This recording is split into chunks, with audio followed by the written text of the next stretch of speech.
అర్థం చేసుకుని ఈ ఉదయకాలపు కుటుంబ ప్రార్థనలో మనం అందరం ముందుకు వెళ్దాం.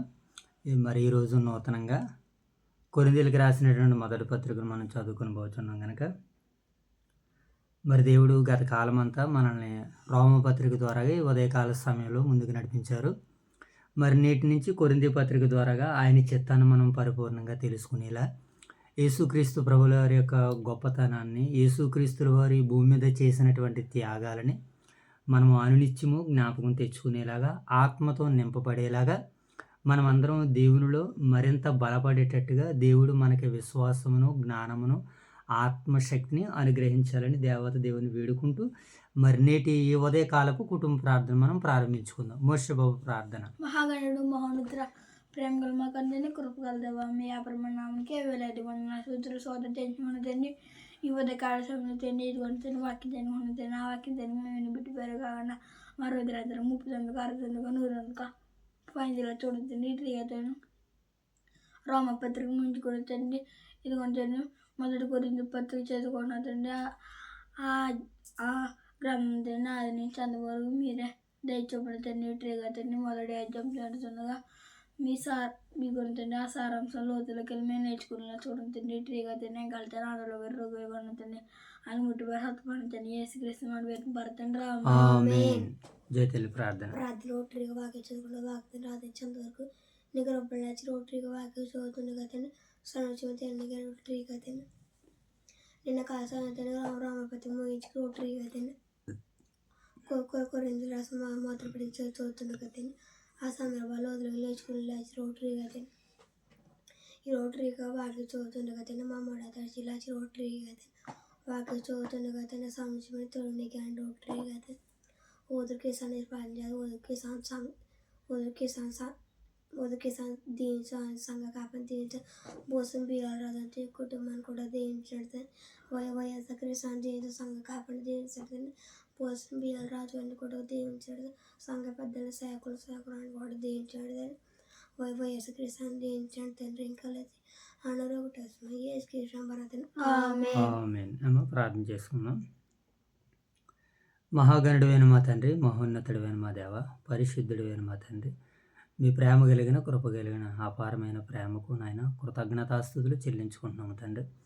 గత కాలమంతా రాత్రికాల సమయంలో చక్కటి విశ్రాంతినిచ్చి ప్రభావ వేకువజామున లేపినాయన ఇంతవరకు మా పనిపాట్లో మీ సహాయాలని నాయన మీ యొక్క సిద్ధపాటును మాకు దయచేసి ఇదిగో నాయన పెందల కాడేరి తండ్రి వేగముగా నాయన మీ సన్నిధి భాగ్యాన్ని, మీ సన్నిధి కాంతులను కుటుంబ ప్రార్థన ద్వారా మీరు మాకు అనుగ్రహించినందుకే వందనాలు తండ్రి. దీనిలో భాగంగా నాయన గత కాలంలో రోమపత్రికను నాయన చదువుకున్నాం ప్రభా. కొద్దిపాటి జ్ఞానాన్ని, కొద్దిపాటి వాక్యాన్ని మేము నేర్చుకున్నాం తండ్రి. అలాగే ప్రభా ఇప్పుడు రెండో భాగంగా తండ్రి నేటి నుంచి నాయన కొరింథీయులకు రాసినటువంటి మొదటి పత్రికను నాయన చదవడానికి, నేర్చుకోవడానికి, తెలుసుకొనడానికి సిద్ధపడుతుండగా మీ యొక్క పరిశుద్ధాత్మ సహాయంతో మమ్మల్ని నింపండి, నడిపించండి తండ్రి. అలాగే ప్రభా మరి యొక్క సమయంలో ఈ చదువుతున్నటువంటి లేఖన భాగంలో ఉన్నటువంటి శక్తిని, సామర్థ్యాన్ని మేము తెలుసుకోగలిగే భాగ్యాన్ని దయచేయండి. అలాగే ప్రభా ఇప్పటి వరకు ప్రార్థించినటువంటి 20 బిడ్డలను దీవించండి, ఆశీర్వదించండి. అలాగే ప్రభా మీరు మమ్మల్ని ప్రేమించి ఇచ్చినటువంటి స్థానిక సంఘాలని ఈ ఉదయకాల సమయంలో మీ సన్నిధానంలో జ్ఞాపకం చేసుకున్నాం తండ్రి. ఓదూరు, జూపాడు, అగ్రహారం, చోడవరం, వైఎస్ఆర్ నగర్లో ఉన్నటువంటి మా యొక్క స్థానిక సంఘాన్ని, సంఘ బిడ్డలను దీవించండి, ఆశీర్వదించండి, కాయండి, కాపాడండి తండ్రి. అలాగే 2 సంఘాల్లో ఉన్నటువంటి పెద్దల కుటుంబాలను, పరిచారకుల కుటుంబాలను, స్త్రీలను, పురుషులను, వృద్ధులను, బాలులను, యవనస్తులను, దిక్కులేని వారిని, విధవరాండ్రను, అనాథులను అందరినీ జ్ఞాపకం చేసుకున్నాం ప్రభావ. వారికి మీ యొక్క సహాయ సహకారాలు దయచేయండి. అలాగే సంఘాన్ని నడిపిస్తున్న మా ప్రియులు, దైవ సేవకుల కుటుంబాలు మీరు దర్శించమని, దీవించమని, ఆశీర్వదించమని వేడుకుంటూ దేవ ఉదయకాల సమయంలో జరుగుతున్న యొక్క పరిచర్య తండ్రి మీకు మహిమకరంగా, మాకు దీవెనకరంగా, ఆశీర్వాదకరంగా మీరు జరిగించమని, నడిపించమని మా ప్రభు యేసుక్రీస్తు వారి నామములో ఈ ప్రార్థన మీకు సమర్పిస్తున్నాము తండ్రి. రైట్, మంచిది నాయన. మరి యొక్క సమయంలో కొరింథీయులకు రాసినటువంటి మొదటి పత్రికని మనం బైబిల్ పఠనంగా లేఖన భాగాలుగా చదువుకుంటూ ఈ ఉదయకాల సమయంలో దేవుని నామాన్ని స్తుతించుకుంటూ, మహిమపరుచుకుంటూ, ఘనపరుచుకుందాం. కొరింథీయులకు రాసినటువంటి మొదటి పత్రిక మొదటి అధ్యాయము మొదటి నుంచి చదువుకుందాం కొన్ని భాగాలని. మొదటి వచనం చదువుకుందాం. దేవుని చిత్తం వలన దేవుని చిత్తం వలన యేసుక్రీస్తు యొక్క యేసుక్రీస్తు యొక్క అపోస్తులుగా ఉండుటకు అపోస్తులుగా ఉండుటకు పిలువబడిన వాడిన పౌలును సహోదరుడైన సొస్తెనేసును సహోదరుని సొస్తెనేసును కొరింథీలో ఉన్న దేవుని సంఘమునకును అనగా క్రీస్తునందు పరిశుద్ధపరచబడిన వారై పరిశుద్ధులుగా ఉండుటకు పిలువబడిన వారికిని మనకును ప్రభువుగా ఉన్న మన ప్రభువు అయిన యేసుక్రీస్తు నామమున ప్రతి స్థలములో ప్రార్థించు వారందరికీ శుభమని చెప్పి వ్రాయినది. మన తండ్రి అయిన దేవుని నుండి ప్రభు అయిన యేసుక్రీస్తు నుండి కృపా సమాధానములు మీకు విస్తరించును గాక. 4వ వచనం చదువుకుందాం, 2వ భాగాన్ని. క్రీస్తు యేసునందు మీకు అనుగ్రహింపబడిన దేవుని కృపను చూసి మీ విషయమైన దేవునికి ఎల్లప్పుడూ కృతజ్ఞతాస్తుతులు చెల్లించుచున్నాను. క్రీస్తును గూర్చిన సాక్ష్యము ఆయన యందు మీరు ప్రతి విషయములోను అనగా సమస్త ఉపదేశములోను సమస్త జ్ఞానములోను ఐశ్వర్యవంతులైతిరి. గనుక ఏ కృపావరమునందును లోపము లేని వారై మన ప్రభువు అయిన యేసుక్రీస్తు ప్రత్యక్షత కొరకు ఎదురు చూచుచున్నాము. మన ప్రభువు అయిన యేసుక్రీస్తు దినమందు మీరు నిరపరాధులై ఉండునట్లు అంతం వరకు ఆయన మిమ్మును స్థిరపరచును. మన ప్రభువు అయిన యేసుక్రీస్తు అను తన కుమారునికి సమాధానమునకును మిమ్మును పిలిచిన దేవుడు నమ్మతగిన వాడు. 3వ భాగాన్ని చదువుకుందాం, 10వ వచనం.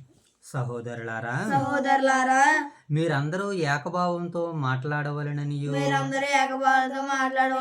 మీలో కక్షలు లేక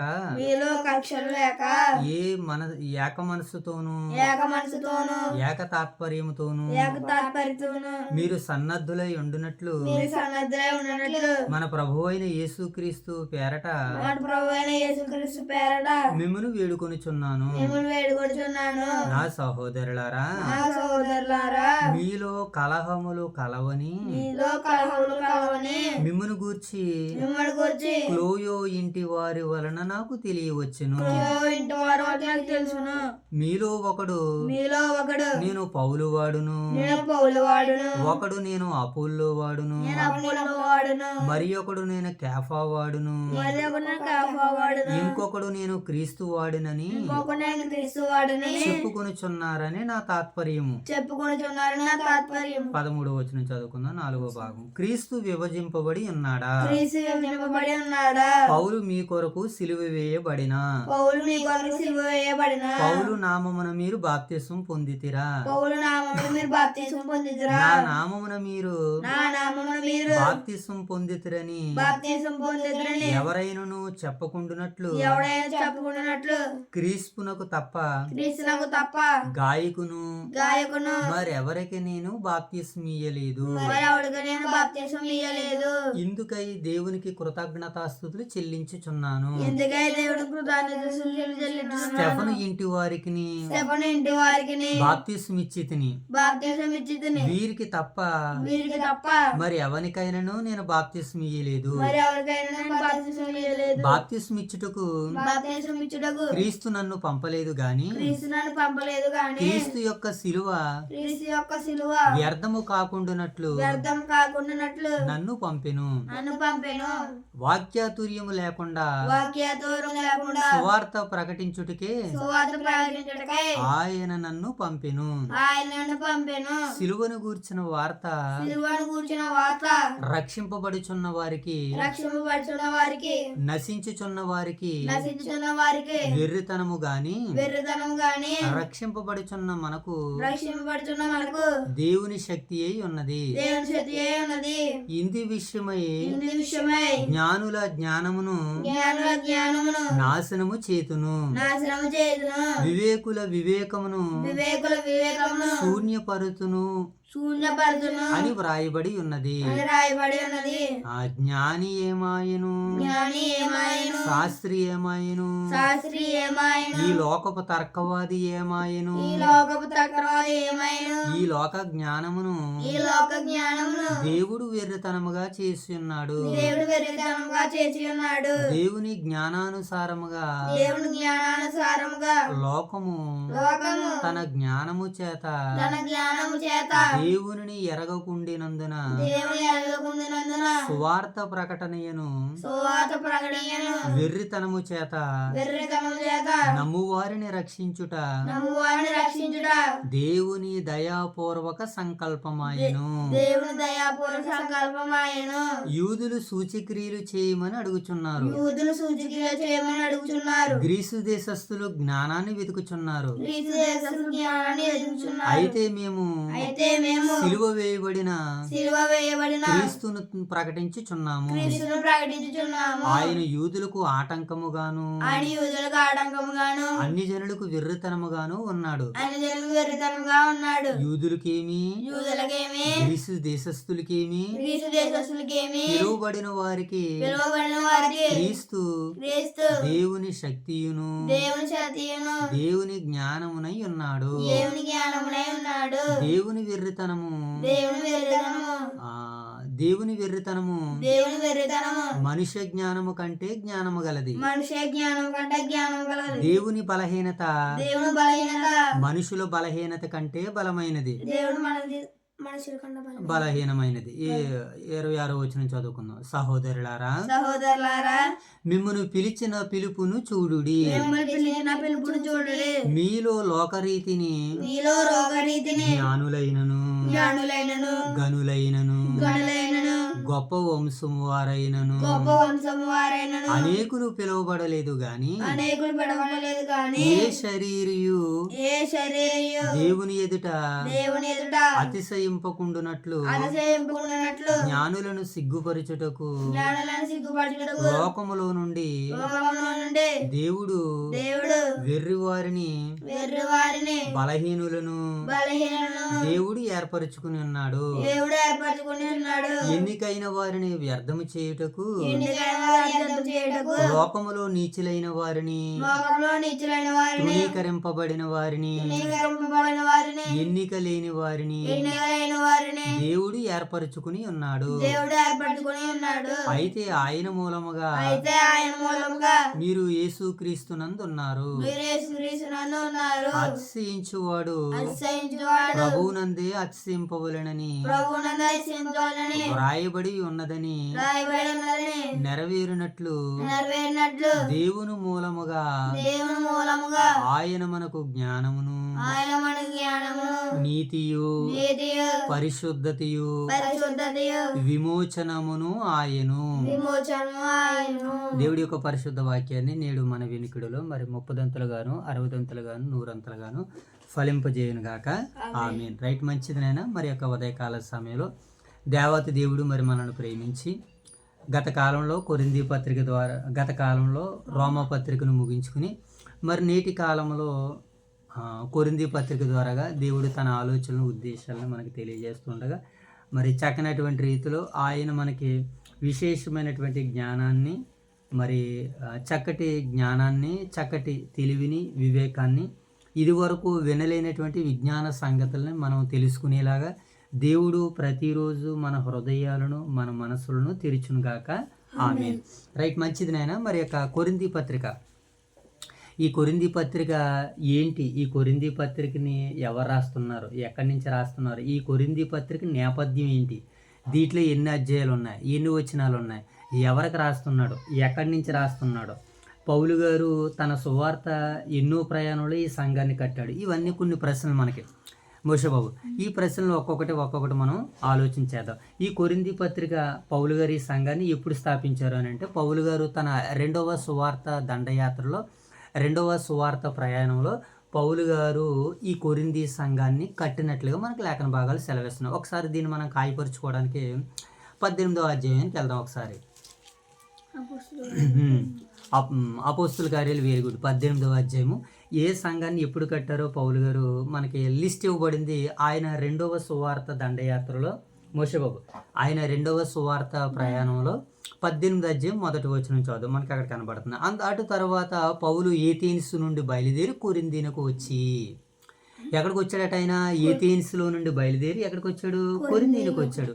కొరింథీ పట్టణానికి వచ్చి అక్కడ ఆ కొరింథీ పట్టణాన్ని అంతటిని చూడబోయేసరికి అక్కడ చాలా ఆలయాలు కనబడుతున్నాయి. అక్కడ ఏంటమ్మా?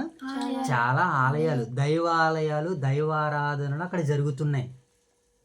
అలాంటి సందర్భంలో పౌలు గారు ఇక్కడ కూడా సంఘాన్ని స్థాపించాలన్నటువంటి ఒక ఆలోచన వచ్చింది. ఇప్పుడు 11వ వచనం చూడండి. అతడు వారి మధ్య దేవుని వాక్యం బోధించుచు 1 సంవత్సరము మీద 6 నెలలు అక్కడ నివసించను. ఎన్నాళ్ళు ఉన్నాడు అక్కడ? ఇంచుమించు సంవత్సరమున్నర కొరింథీలో గడిపాడాను. అలా సంవత్సరన్నర గడిపిన తర్వాత ఇక్కడ సంఘాన్ని స్థాపించాలి. ఇక్కడ క్రీస్తు ప్రభుల వారి ద్వారా అనేకులను రక్షించాలి, అనేకులను దేవుని మార్గంలోనికి నడిపించాలని పౌలు గారు ఇంచుమించు సంవత్సరంన్నర పాటు ప్రయాసపడ్డాడు అక్కడ. ఎందుకనంటే అక్కడ పరిస్థితులన్నీ కూడా ఎలా ఉన్నాయనంటే, విగ్రహారాధికులు ఎక్కువగా ఉన్నారు. ఏమండి, అక్కడ పరిస్థితులు ఎలా ఉన్నాయనంటే అక్కడ విగ్రహాలతో నిండుకొని ఉంది. ఎవరికి వాళ్ళు తమ శరీరాలని అపవిత్రపరుచుకున్న వారుగా ఉన్నారు. అనేకమైనటువంటి అక్కడ ఈ కొరింథీ పట్టణంలో వాణిజ్య వ్యాపారం కూడా బాగా అభివృద్ధి చెందుతుంది. కనుక ఎలాంటి సమయంలో ఇక్కడ సంఘాన్ని స్థాపించాలన్నటువంటి ఒక ఆలోచనతో పౌలు గారు ఇంచుమించు సంవత్సరంన్నర పాటు అక్కడ కష్టపడి అక్కడ సంఘాన్ని స్థాపించినట్లుగా మనకి కనబడుతుంది. అంటే ఈ కొరింథీ సంఘాన్ని పౌలు గారు ఎప్పుడు స్థాపించాడనంటే, తన రెండవ సువార్త దండయాత్రలో పౌలు గారు ఏథెన్స్లో నుంచి ఎక్కడికి వెళ్ళాడు? కొరింథీ పట్టణానికి వచ్చి అక్కడ సుమారు సంవత్సరంన్నర పాటు అక్కడ ఉండి మరి ఆ సంఘాన్ని అక్కడ స్థాపించినట్లుగా మనకి కనబడుతుంది. అక్కడ అనేక దేవాలయాలు ఉన్నటువంటి ఒక నగరంగా మనకి కనబడుతుంది.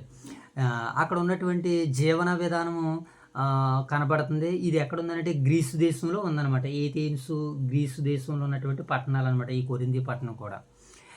ఇక ఈ పత్రిక ఎవరు రాశారంటే పౌలు గారే రాశారు. ఎందుకు రాశారంటే సంఘంలో ఉన్న తీవ్రమైన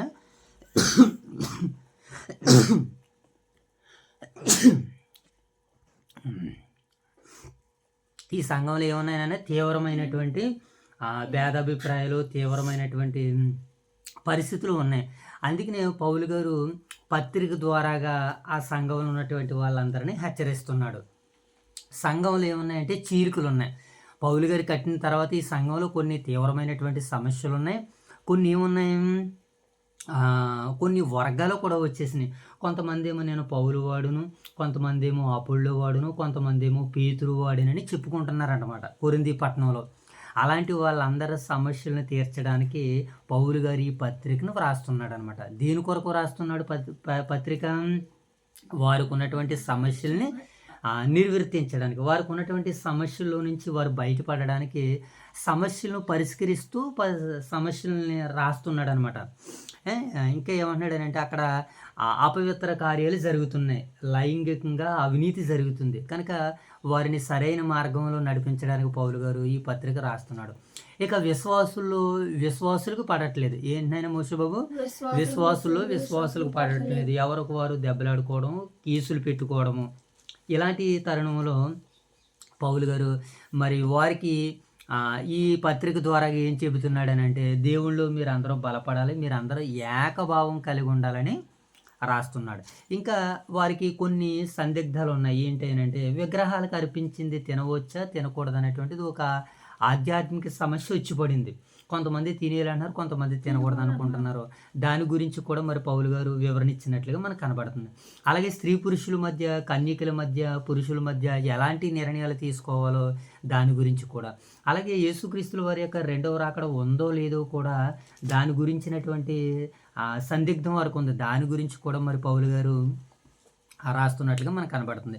ఈ పత్రిక యొక్క ప్రధాన ఉద్దేశం ఏంటంటే సంఘంలో ఏకత్వం తీసుకురావడం కొరకు, ఆత్మీయ వరాలను ప్రేమతో స్వీకరించడం కొరకు ఈ సంఘాన్ని, ఈ పత్రికని పౌలు గారు రాస్తున్నారు అనమాట. ఎక్కడి నుంచి ఈ పత్రికను రాస్తున్నాడు ఆయన? ఎపిసి పట్టణం నుంచి రాస్తున్నాడు అనమాట. ఎక్కడి నుంచి రాస్తున్నాడు ఆయన మోషేబాబు? ఎపిసి పట్టణంలో ఉండి కొరింథీ పట్టణానికి ఈ పత్రిక రాస్తున్నాడు అనమాట. ఓకేనా? ఇంకా ఈ పత్రిక యొక్క ప్రధాన ఉద్దేశం ఏంటంటే కొరింథీయులకు రాసినటువంటి మొదటి పత్రిక అనేటువంటిది సమస్యలతో ఉన్న సంఘాన్ని క్రీస్తులో నిలిపేదే. సమస్యలతో ఉన్న సంఘాన్ని క్రీస్తులో నిలపడానికే పౌలు గారు ఈ పత్రికని, ఈ లెటర్ని రాస్తున్నట్లుగా మనకి కనబడుతుంది. ఇక దీంట్లో మనకి 16 అధ్యాయాలు ఉన్నాయి, 437 వచనాలు ఉన్నాయి. దీంట్లో ఎన్ని ఉన్నాయి నాయన? 437, 16 అధ్యాయాలు కలిసి మరి ఈ కొరింథీ పత్రిక మనకి ముందుకు వెళ్తున్నట్లుగా మనకు కనబడుతుంది. సరే, ఇప్పుడు ఈ కొరింథీ పత్రికలో ఉన్నటువంటి కొన్ని భాగాలని మనము ఆలోచించేద్దాం. ఈ కొరింథీలో ఉన్నటువంటి వాళ్ళందరూ కూడా ఎలా ఉన్నారని అంటే, యేసుక్రీస్తు 4వ వచనం చదువు. క్రీస్తు యేసునందు మీకు అనుగ్రహింపబడిన దేవుని కృపను చూసి మీ విషయమైన దేవునికి ఎల్లప్పుడూ కృతజ్ఞతాస్తుతులు చెల్లించుచున్నాను. వీళ్ళందరి గురించి పౌలు గారు ఏమంటున్నాడు అని అంటే, క్రీస్తు యేసునందు మీకు అనుగ్రహింపబడిన దేవుని కృపను చూసి. ఈ కొరింథీ సంఘం పట్ల దేవుడు ఆ సంఘం పట్ల, కొరింథీ పట్టణపు ప్రజల పట్ల దేవుడు చాలా కృపను కలిగి ఉన్నాడు. ఎందుకనంటే వారు నాశనం మార్గంలో ఉన్నారు, వారు పాపపు మార్గంలో ఉన్నారు, వారు కక్షలతో ఉన్నారు, వాళ్ళు సమస్యలతో ఉన్నారు. అలాంటి వారి పట్ల దేవుడు ఎంత కృప చూపించాడో, ఎంత జాలి చూపించాడో పౌలు గారు ఆ కొరింథీ పట్టణానికి తెలియజేస్తూ, మీరందరూ దేవుల్లో రక్షింపబడాలి, మీరందరూ దేవుని వారై ఉండాలి, మీరందరూ ఏకముగా ఉండాలి. అంతేగాని ఒకరు నేను అపోల్లో వాడును, ఒకడు పౌలు వాడును, ఒకడు కేఫా వాడును అని అనుకుంటున్నారు కనుక ఇలాంటి వర్గాభిప్రాయాలు మీకు ఉండకూడదు. అందుకనే నేను ఎవరికి కూడా బాప్తిసం కూడా ఇవ్వలేదు. నేను దేవుడే మిమ్మల్ని అందరినీ ప్రేమిస్తున్నాడు, దేవుడే మిమ్మల్ని అందరినీ కావాలనుకుంటున్నాడు, దేవుడు తప్ప మనుషులమైనటువంటి మా అభిప్రాయం ఏమీ లేదని పౌలు గారు వీళ్ళకి పత్రిక ముఖంగా దేవుని మాటలు తెలియజేస్తున్నాడు అనమాట. ఆ మాటను మనం చూడండి. గనుక ఏ కృపావరమునందును లోపము లేక మీరు మన ప్రభువైన యేసుక్రీస్తు ప్రత్యక్షత కొరకు ఎదురు చూచుచున్నారు. ఏ కృపావరమునందును లోపం లేక అంటే దేవుడు కృపావరాలని అనుగ్రహించాడు మనకి. ఆ కృపావరాల్లో లోపం లేకుండా మనం ఉండాలి, అన్ని కృపావరాలని నెరవేర్చేవారిగా ఉండాలని ఈ విషయాలన్నీ జ్ఞాపకం చేస్తూ, కృపావరాలని జ్ఞాపకం చేసుకోవలసింది పోయి వీళ్ళ మధ్యకి ఏం వచ్చినాయంటే భేదాభిప్రాయాలు వచ్చినాయి, భిన్నాభిప్రాయాలు వచ్చినాయి, ఒకరంటే ఒకరికి పడటం లేదు. కనుక ఈ విషయంలో మీరు సమాధానపడి దేవుని యొక్క కృపను మీరు పొందుకోవాలని పౌలు గారు మరి వీళ్ళకి దేవుని మాటలు సెలవిస్తున్నాడు. ఇక మనం ఈ విషయాన్ని జ్ఞాపకం చేసుకుంటూ వస్తున్నప్పుడు చూడండి 22వ వచనం చూద్దాం. యూదులు సూచక్రియలు చేయమని అడుగుచున్నారు, గ్రీసు దేశస్తులు జ్ఞానాన్ని వెదుగుచున్నారు, అయితే మేము సిలువ వేయబడిన క్రీస్తును ప్రకటించుచున్నాము. పౌలు గారు ఏం చెప్తున్నారట? మేము క్రీస్తు వేయబడినటువంటి క్రీస్తును మేము ప్రకటిస్తున్నాం, సిలువ వేయబడినటువంటి క్రీస్తును మేము ఏం చేస్తున్నాం? ప్రకటిస్తున్నాం. ఆనాటి కాలం మనుషులకి క్రీస్తు సిలువ వేయబడలేదని, క్రీస్తు మరణించలేదనేటువంటి ఒక వాదన ఉంది కనుక ఎలాంటి వారిలో ఉంది ఇదంతా? ఎలాంటి జ్ఞానము? జ్ఞానులమని చెప్పుకున్నటువంటి వారిలో ఉన్నది. నశించిపోతున్నటువంటి జ్ఞానులని చెప్పుకున్నటువంటి వారు మరి సిలువ వేయబడలేదు, ఆయన మరణించలేదన్నటువంటి వాళ్ళకి మేము ఏం చేస్తున్నామంటే సిలువ వేయబడినటువంటి క్రీస్తుని మేము ప్రకటిస్తున్నాము. ఆయన ఎందుకు సిలువ వేయబడ్డాడు, ఆయన ఎందుకు తిరిగి లేచాడు, ఆయన వెనకాల ఉన్నటువంటి దేవుని యొక్క చిత్తం ఏంటి, దేవుని యొక్క సంకల్పం ఏంటి అనేటువంటి విషయాలన్నింటినీ కూడా పౌలు గారు తెలియజేస్తున్నట్లుగా ఈ సందర్భంలో మనకు కనబడుతుంది. ఇప్పుడు చివరిగా 26వ వచనం దగ్గరికి వచ్చేసరికి అసలు దేవుడు ఎవరెవరిని పిలుచుకుంటున్నాడో, ఎలాంటి వారిని పిలుచుకుంటున్నాడో ఇక్కడ మనకి కొన్ని ఇంటిమెంట్లు ఇవ్వబడేది మనం చదువుదాం. 26వ వచనం చూడండి అక్కడ. మొదటి అధ్యాయం 26వ వచనం. సహోదరులారా మిమ్మును పిలిచిన పిలుపును చూడుడి. మీలో లోకరీతిని జ్ఞానులైనను గనులైనను గొప్ప వంశము వారైన అనేకులను పిలువబడలేదు గాని ఏ శరీరియు దేవుని ఎదుట అతిశయింపకుండానట్లు జ్ఞానులను సిగ్గుపరచుటకు లోకములో వెర్రువారిని దేవుడు ఏర్పరచుకుని ఉన్నాడు. దేవుడు ఎలాంటి వారిని ఏర్పరచుకున్నాడట? వెర్రి వారిని ఏర్పాటు చేసుకున్నాడని. ఇది దేవుని చిత్తమని, ఇది దేవుని సంకల్పమని. ఈ దేవుని చిత్తంలో, ఈ దేవుని సంకల్పంలో కొరింథీయులారా మీరు కూడా ఉన్నారో. మిమ్మల్ని దేవుడు ఏర్పాటు చేసుకుంటున్నాడు కనుక మీకున్నటువంటి ఆ అపవిత్రతలో నుంచి, మీకున్నటువంటి ఆ అసూయలో నుంచి, ఆ కక్షల్లో నుంచి మీరు బయటకు వచ్చేసి కృపావరాల్లో మీరు నిలబడాలి. మనం అందరం బలహీనులము, మనం అందరం ఎన్నిక లేని వారము, మనం అందరము అజ్ఞానులము. అయినా సరే దేవుడు మిమ్మల్నే కోరుకుంటున్నాడు, మిమ్మల్నే కావాలనుకుంటున్నాడని ఈ విషయాల్ని పత్రిక ముఖంగా చెబుతున్నప్పుడు ఒకరికొకరు ఏం చేశారంటే తమ జీవితాలని, తమ బ్రతుకులను మరి చక్కదిద్దుకున్నట్లుగా మనకు కనపడుతుంది. కింద ఇంకా అంటున్నాడు చూడండి, బలవంతులైన వారిని సిగ్గుపరచుటకు లోకంలో బలహీనులైన వారిని దేవుడు ఏర్పరచుకొని ఉన్నాడు. ఎన్నికైన వారిని వ్యర్థం చేయుటకు లోకంలో నీచులైన వారిని, తృణీకరింపబడిన వారిని. ఏమా లోకము చేత మనుషులందరినీ తృణీకరించేశారు చాలామంది. ఇప్పుడు అలాంటి వారు బైబిల్ పట్టుకుని బోధకులుగా, అలాంటి వారు బైబిల్ని పట్టుకుని దైవ సేవకులుగా, అలాంటి వారు బైబిల్ని పట్టుకుని కాపరులుగా ఈరోజు దేవుని వాక్యాన్ని ప్రకటిస్తున్న వారందరూ కూడా లోకము చేత తృణీకరింపబడినటువంటి వారే, కుటుంబం వద్దనుకున్నటువంటి వారే. అయినా సరే దేవుడు ఏం చేశాడు?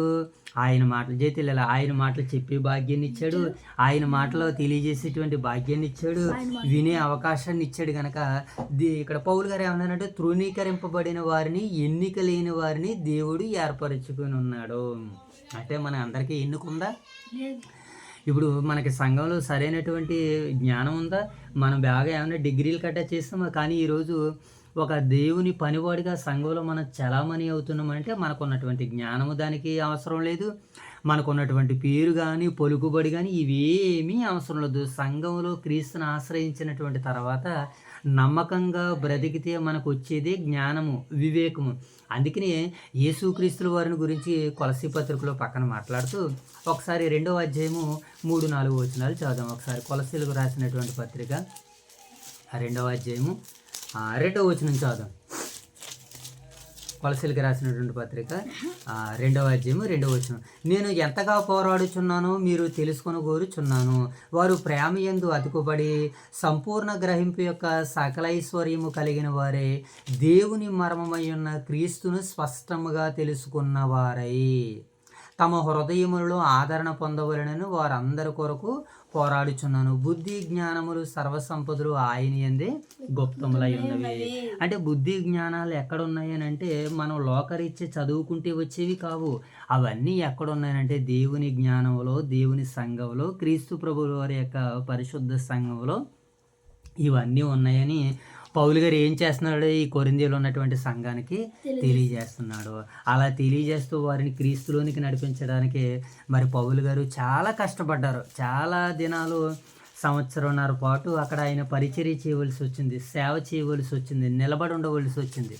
కనుక ఏ సంఘానికి లేనటువంటి ఆ ప్రాముఖ్యతని కొరింథీ సంఘానికి దేవుడు అనుగ్రహించడంలో గల ముఖ్య ఉద్దేశం ఏంటన్నట్లయితే ఎలాగైనా సరే వాళ్ళందరినీ కాపాడాలి, వాళ్ళందరినీ రక్షించాలని మరి పౌలు గారు ఈ కొరింథీ పట్టణానికి ఈ విషయాలన్నీ కూడా తెలియజేస్తున్నాడు అనమాట.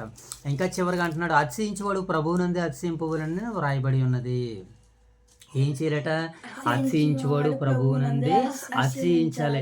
మీ పాపాలను బట్టి కాదు, మీ అపవిత్ర కార్యక్రమాలను బట్టి కాదు, మీ జ్ఞానాన్ని బట్టి కాదు, కానీ మిమ్మల్ని బట్టి కాదు. కానీ మనము దేనిని బట్టి అతిశయించాలంటే క్రీస్తు దేవుని కుమారుడని నమ్మి విశ్వసిస్తూ ఆయనే లోకరక్షకుడు, ఆయనే ప్రపంచానికి ఆధారం, ఆయనే ఈ లోకంలో ఉన్నటువంటి మనుషులందరికీ ఆధారభూతుడని మనం అతిశయించాలి.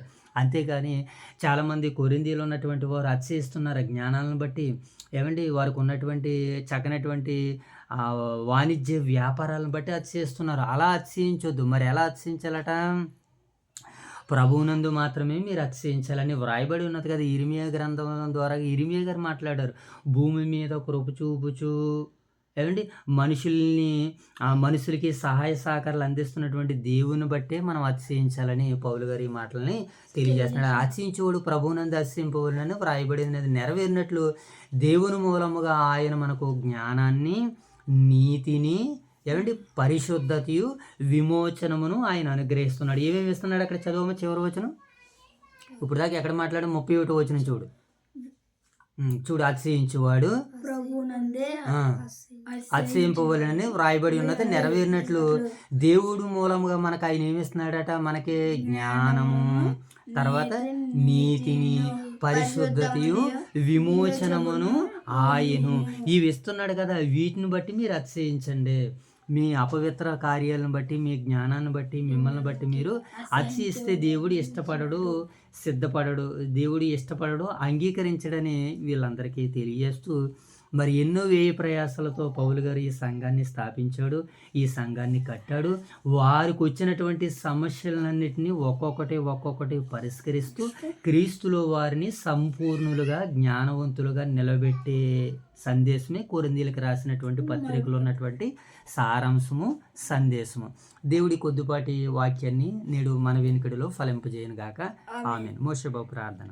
పర్లోకి మాకు అంతేని గచ్చినకి అంతేని మా డ్రేగ తీసిన మీకు అన్నండి డ్రేగతిని వాక్యం కొనతండి మొదటి కోరింది పత్రిక తండ్రి ఇదిగోనండి నూతన గ్రంథం తండ్రి మేము చదువుకున్న తండ్రి అపొస్తలులు రోమ కొరింథీయులకు రాసిన మొదటి పత్రిక తండ్రి చదువుకున్న తండ్రి మొదటి అధ్యాయం చదువుకున్న తండ్రి మొదటి అధ్యాయం తండ్రి ఎంతో మర్యాదగా మీ దృష్టికి అంగీకారంగా చదువుకున్న తండ్రి డ్రేగ తండ్రి మళ్ళీ వచ్చే ఉదయకాల సమయంలో తండ్రి మీ లేఖనాలు చదువుకున్న బాగా మీకు అందుతండి డ్రేగ తండ్రి వెగ్గు జమలు మా పడిపడలు మేము చేసినాం మీకు అన్నమాట.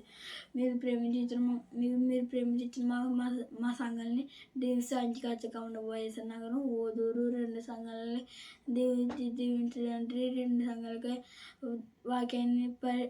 వాక్యాన్ని పరిచయిస్తున్న బియ్యాలరాజుగా ప్రకటిస్తున్న బియ్యాలరాజుగా దీని సాయంచి కాచి కానీ కుటుంబం దీని సాయంచి కాచి కావాలి. ఓదులో ఉన్న సంఘ బిడ్డలు దీని సాయంచి కాచి కావాలి. ఓదులో ఉన్న పెద్దల సంఘాలను దీని సాయంచి కాచి కాబట్టి వయసనాలు ఉన్నంతండి బిడ్డలు దీవి సాయంచి కాచి కాబట్టి నేను కలిసి అందరూ రోగులు కూడా దినాలు ఉట్టిపోయి పడుతుంది. ఏ సిరిస్తున్నాడు వేసిన పడుతుంది. జయగడు ప్రార్థన. ప్రార్థన ఒకటిగా బాగా చేసుకుని తిరగతండి. అలా కదా, పరలోకం ఉందన్న మా తండ్రిని చేయాలి మొదటిగా. ప్రార్థన ఒకటి కాదండి. పరలోకం ఉందన్న మా తండ్రి, పరలోకం వండుతండి గణమైన శాస్త్ర ఒకటి కాదండి. రోటరీ కాదండి. వేగజాలు వేస్తే రోటరీ కాదండి. నీ పాసల్లో కొడుకుల్లా చేసి రోటరీ కాదండి. ఉదయకాలు లేపుతుంది మా పడపాటలు మెండ్లా చేసి రోటరీ కాదండి. కొరింథీయులకు రాసిన ఆంధ్రపతి కాదండి. ఒకటా చేసి చదువుతుంది కదండి. సముద్రమైన తెరని గానిచ్చిన రోటరీ కాదండి. కొరింథీయులకు రాసింది మొదటి పత్రిక మీరు చదువుతుంది కదండి. మా అమ్మడు వచ్చేసి ఇలా చేసింది నీకు అది రోటరీగా వాకి చదువుతుంది కదండి. సముద్రం తెరని గానిచ్చిన రోటరీ వెత్తపాడు వాగుతుంది. మరో ఋతుపాలు రాసుకున్నాయి రోటరీ కదండి. చెప్పతో మీద అసలు సముద్రమైన తెరని గానిచ్చిన కాంత రోటరీ కదండి. వాక్య చదువుతుంది కదండి. వేణి కానీ చెవుని గానిచ్చిన కాంత రోటరీ కదండి. మీరు ప్రేమించిన తండ్రి ఊదుకి సన్న చేయండి. వయస్సుకి సన్న చేయించండి. 2 సంఘాల కోసం బియ్యం రాజు దీవించండి. కుటుంబాన్ని కూడా దీవించండి. 2 సంఘాల సేకరాన్ని కూడా దీవించండి. సంఘ పెద్దలు దీవించండి. వయస్సుకి సంఘ పెద్దలు కూడా దీవించండి తండ్రి. ఇంకా అలా సంతోషం ఏసుకి ఇష్టం పడుతుంది. ఆమేన్. ప్రార్థన చేసుకున్నాం. మహాగణుడైన మా తండ్రి, మహోన్నతుడైన మా దేవ, పరిశుద్ధుడైన మా తండ్రి, మీ ప్రేమ కలిగిన నామానికి కృతజ్ఞతలు ప్రభా. తండ్రి, ఈ ఉదయకాల సమయంలో మీ సన్నిధి భాగ్యాన్ని, మీ సన్నిధి కాంతులను కొరింథీయులకు రాసినటువంటి మొదటి పత్రిక ద్వారా మీరు మాకు అనుగ్రహించారు ప్రభా. మీకు వందనాలు తండ్రి. ఈ సమయంలో తండ్రి కొన్ని విశేషమైనటువంటి జ్ఞానవాకులు మీరు మాకు వినిపించారు, నేర్పించారు తండ్రి. కొరింథీ పట్టణం యొక్క ప్రాముఖ్యత, కొరింథీ పట్టణం యొక్క నేపథ్యం, కొరింథీ పట్టణం యొక్క కొన్ని విలువలు మీరు మాకు అనుగ్రహించారు, వినిపించారు, నేర్పించారు, తెలియజేశారు ప్రభా. ఇంకా వీటిని రాగడ దినాల్లో పరిపూర్ణంగా, సంపూర్ణంగా మేము విని గ్రహించుకుని అర్థం చేసుకుని ప్రభా ఆ మాటల ప్రకారంగా జీవించగలుగుటకు మీ సహాయమును, సహకారమును మాకు దయచేయండి. అలాగే ప్రార్థించిన ఇరువురు బిడ్డలను దీవించండి, ఆశీర్వదించండి. అలాగే మీరు మమ్మల్ని ప్రేమించి ఇచ్చినటువంటి స్థానిక సంఘాలు ఓదూరు వైఎస్ఆర్ నగర్లో ఉన్నటువంటి సంఘాన్ని, సంఘ బిడ్డలను అలాగే దైవ సేవకుల కుటుంబాలను దీవించండి, ఆశీర్వదించండి. ఏ బిడ్డలైతే నాయన ఈ దినం వ్యయ ప్రయాసాలతో వారి పనులను ప్రారంభిస్తున్నారు వారందరికీ మీ యొక్క చక్కనటువంటి సహాయ సహకారాలు అందించమని అనుగ్రహించమని తండ్రి, ఈ దినమునకు కావలసిన నడిపింపును ఆత్మశక్తిని అనుగ్రహించండి. ఈ దినమంతట్లో మిమ్మల్ని చూడగలిగే కన్నులు, మీకు లోబడగలిగే మంచి మనసును, మారు మనసును మా అందరికీ దయచేయమని ఈ ప్రార్థన అంతటిని మా ప్రభువును, మీ ప్రియకుమారుడు, మా రక్షకుడైన మా ప్రభు అయిన యేసుక్రీస్తు వారి నామంలో ఈ ప్రార్థన మీకు సమర్పిస్తున్నాము తండ్రి. ఆమేన్ తండ్రి, ఆమేన్. ఆమేన్.